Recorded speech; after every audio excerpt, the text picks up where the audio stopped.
We're talking to Dr. LMadu, and the topic is democracy in Nigeria.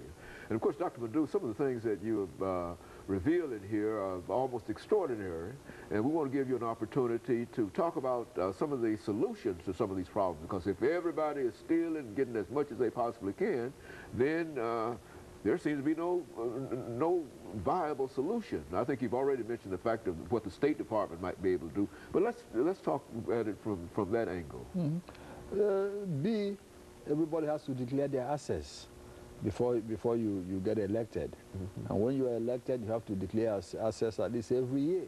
Just like here, you know, the president and the vice president, you know how much they make, you know, by their tax returns every year. No big deal about that. They should do that in Nigeria. People should be able to declare their assets if they want to run for office, declare their assets when they leave, so you know what they have and what they don't have. Okay. In the country now, you have every military officer wants to run for office. Every military officer is a millionaire. People who just got into the army in 1980, 1970, they're millionaires. They want to run for president. Where did the money come from? Not from their salary, obviously. You know that. And they weren't in business either. So where did the money come from?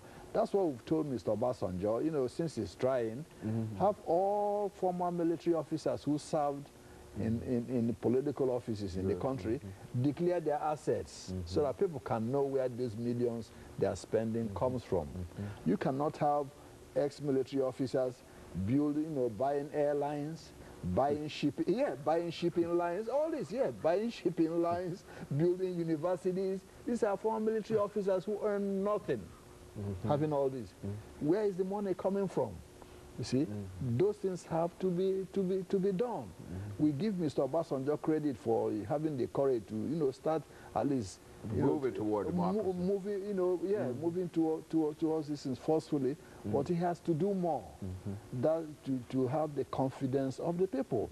Most of the people in the country knows who have stolen that money. They know whom they are. All they're saying is, hey, government, just do that. Why don't you say all the military officers declare their assets? Then we'll see how much they have. Find out where they got the money.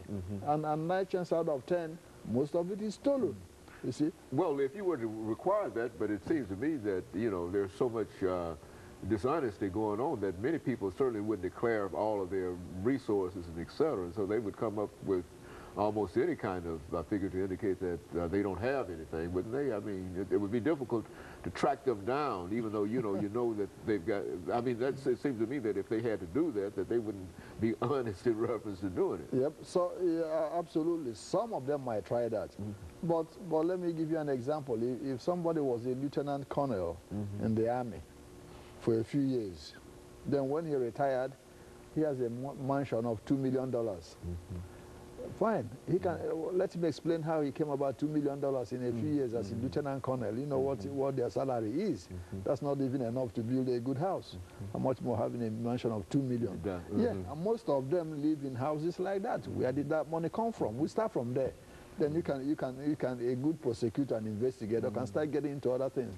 Yeah, some of them, you know, launder their money through their families and all. It's fine. You can get your families to tell us exactly where all that money they're spending is coming from. You know, that can be done.